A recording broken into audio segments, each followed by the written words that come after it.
July 9న దేశవ్యాప్త సార్వత్రిక సమ్మె జయప్రదం చేయాలని కోరుతూ సేటియు పార్వతీపురం, మన్యం జిల్లా కమిటీ ఆధ్వర్యంలో జీపు యాత్ర ప్రారంభ సభ పాలకొండ పాత బస్టాండ్ ఆవరణలో ప్రారంభించారు.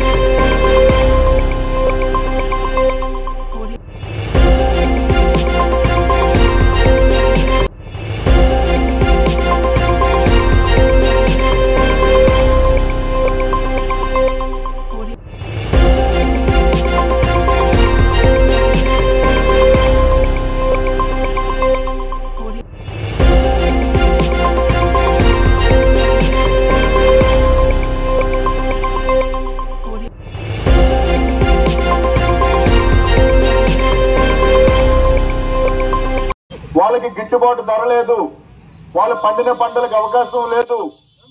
కాబట్టి రైతాంగాన్ని ఆదుకోవాలనుకుంటే వాళ్ళకి కావాల్సినటువంటి ప్రాజెక్టు నిర్మాణం చేయాలి. వాళ్ళ పండిన పంటకి గిట్టుబాటు ధర కావాలని కూడా ఈ సమ్మెలో దేశవ్యాప్తంగా రైతాంగం పాల్గొంటుంది. పథకంలో పనిచేస్తున్నారు దేశం మొత్తం మీద.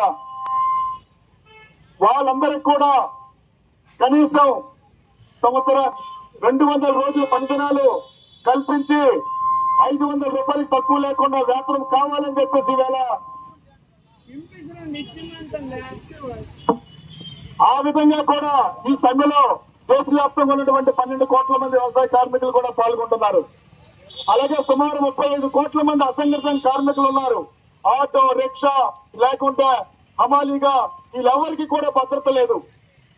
వీళ్ళందరినీ కూడా కార్మికులుగా గుర్తించి వాళ్ళందరికీ కూడా ఇవాళ ఇవ్వాలని చెప్పేసి సంక్షేమ పథకాలు అమలు చేయాలని చెప్పేసి ఈ సమ్మెలో డిమాండ్లుగా మనం పెట్టుకోవడం జరిగింది. మరి గిరిజన ప్రాంతం దేశం మొత్తం సుమారు 14 కోట్ల మంది గిరిజనులు ఉన్నారు.